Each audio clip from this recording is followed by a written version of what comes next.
नमस्कार दर्शक बंधु स्वागत करुच्ची आपण आम समस्त यूट्यूब चैनल रे। आज वीडियो रे आमे देखिबा केमिति आमे करबा मटन झोलटी करबा, किंतु आमे यूज करबा आज स्टोव रे आमे करबा मटन झोल।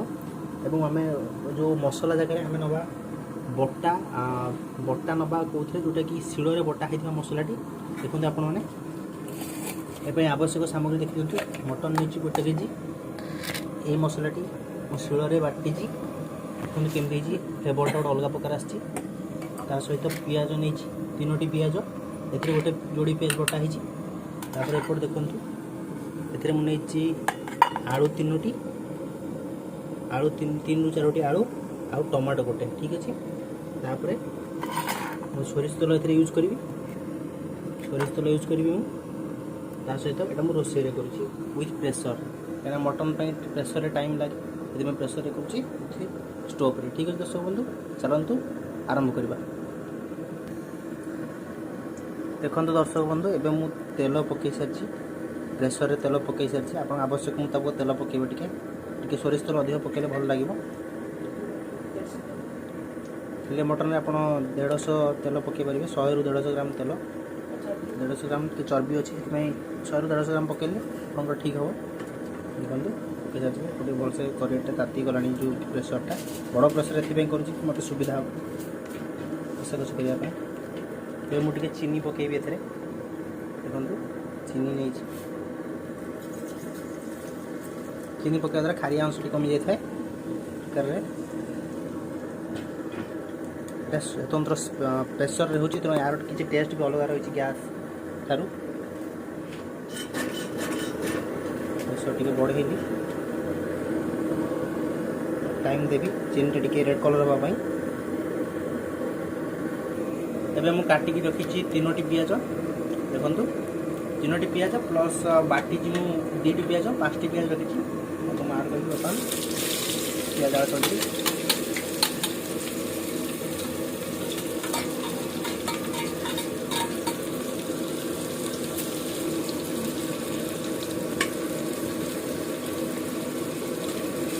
देखो दर्शक बोलते पिज आड़ करदेली किस समय फ्राए करी रेड आसा पर्यंत देखो ये आउ टे रेड हम आउ टे रेड है पर्यंत मुझे फ्राए करी छाड़देवी। देखो दर्शक बंधु यहाँ रेड हो आसला एवं आम ए बटा जाइए मसला शिल बटा जाइए मसला दबा देखो देली टेस्ट भल आए देवा द्वारा एवं मुझे फ्राए करी ठीक अच्छे। देखो ये फ्राए करी देखो मसला ठीक ठाक हो गला। एबे मुझे आड करी देखो ये एवरेस्ट मसला मुझे एवरेस्ट मीट मसला आड कर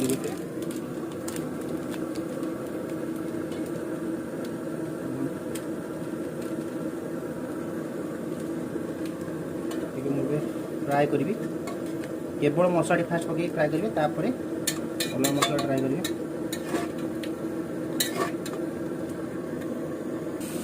देखो दर्शक बंधु ए लंका टे पकाऊँ लंका गुंड लंका मुझे अलरेडी बाटी लंका गुंड अल्प पकई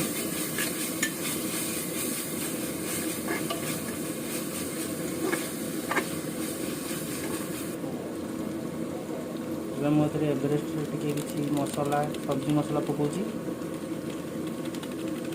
आवश्यक मुताबिक सब पकड़ टेस्टा बढ़िया।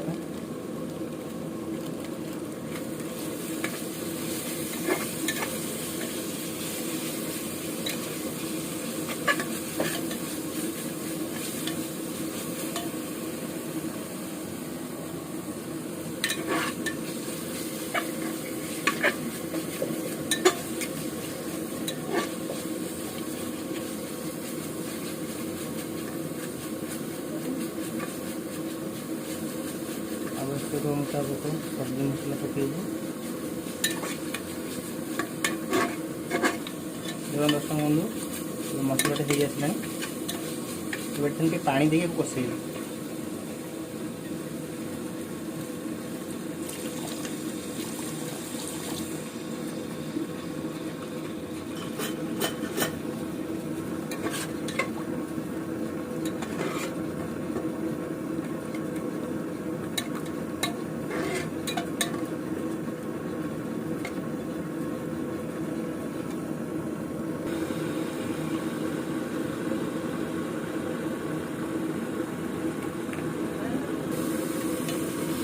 तो दर्शक बंधु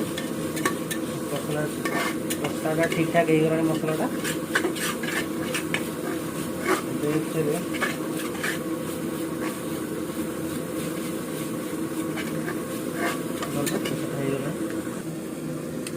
दर्शक बंधु एवं मुझे टमाटो टी आड कर टमाटो पकड़ टमाटो काट रखी पकई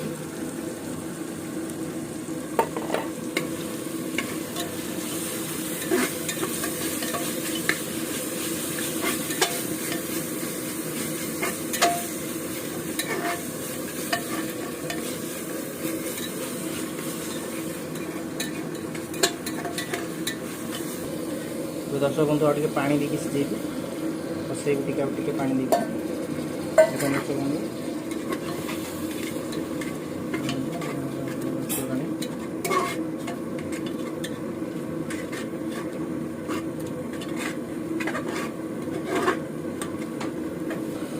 देखो दर्शक बंधु ये हो आसले मसला कषाटी रखा जाता आलू 4टी आलू काटी आलू कटा होता पकईबी धुआ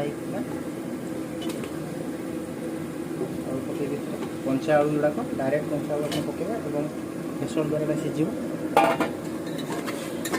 फ्राए कर पानी देकी फ्राए कर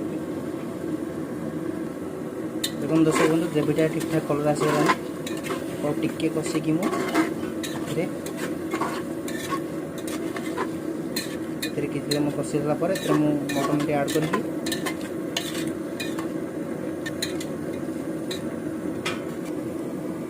लुण हलदी आड करी देखो हलदी आड कली 2 चामच हलदी पकई मो ये को लेकिन आप आवश्यक मुताबिक हलदी और लुण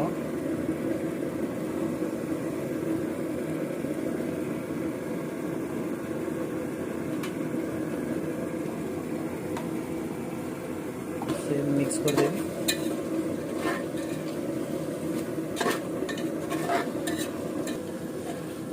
दर्शक बंधु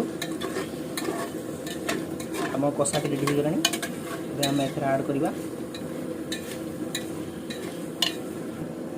एवं दर्शक बंधु देखो मटन टी काटिक अलरेडी रखी सारी 1 केजी मटन काटिक भलसे रखी सारी तो एटा को मुझे आड करी कषेबी किस समय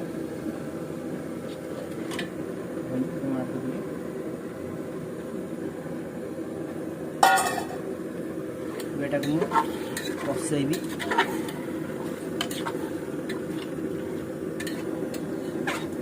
शुणु भलसे गोड़ी भितर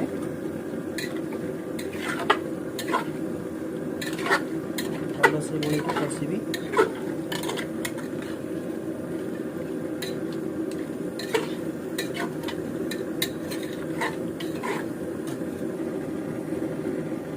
तो एथे मुझे कौन करी कंचा तेल कंचा जो सोरिष तेल पकईदेवी यार एत सहित सीटी देला सहित कंचा तेल बासना मिसिक गोटे अलग प्रकार बासना आसो तरकारी टेस्ट लगे भलसे एवं देखो यहाँ मुझे सीझी माने कषि सारी भलसे यहाँ कौन करी पानी देकी सीटी देदेवी मिनिमम आपको यहाँ 4 ରୁ 5टी सीटी आपको प्रेसर अनुसार प्रेसर साइज अनुसार 3 ରୁ 4टी कि 5टी सीटी भितर मटन जो टाइम लगे 4टी सीटी ठीक ठाक रहा मसला जो पानी मोर आड कर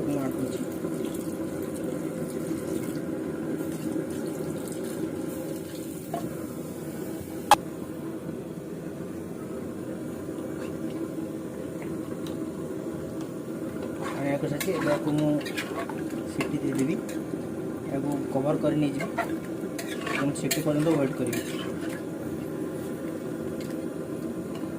देखो दर्शक बंधु ये मुझे रेडी हो पानी दी सारी प्रेसर देदेवी छाड़देवी 4टी सीटी पर्यटन मुझे वेट करी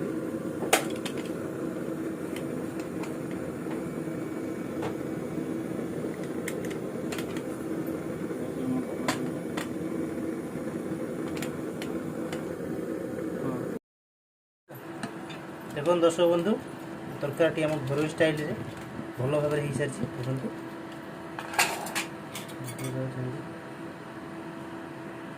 देखो दर्शक बंधु ग्रेवीटा केमती जापर देखिक वीडियो गैस ठारू ए स्टोव से आप निश्चित भाव टेस्ट दब। प्रस्तुत हो गला आमर मटन झोल रेडी हो गला। नेक्स्ट वीडियो आम देखा अन्य एक डिश। वीडियो को जरूर आप लाइक करेंगे, शेयर करेंगे, कमेंट करेंगे, चैनल को सब्सक्राइब करेंगे। धन्यवाद दोस्तों।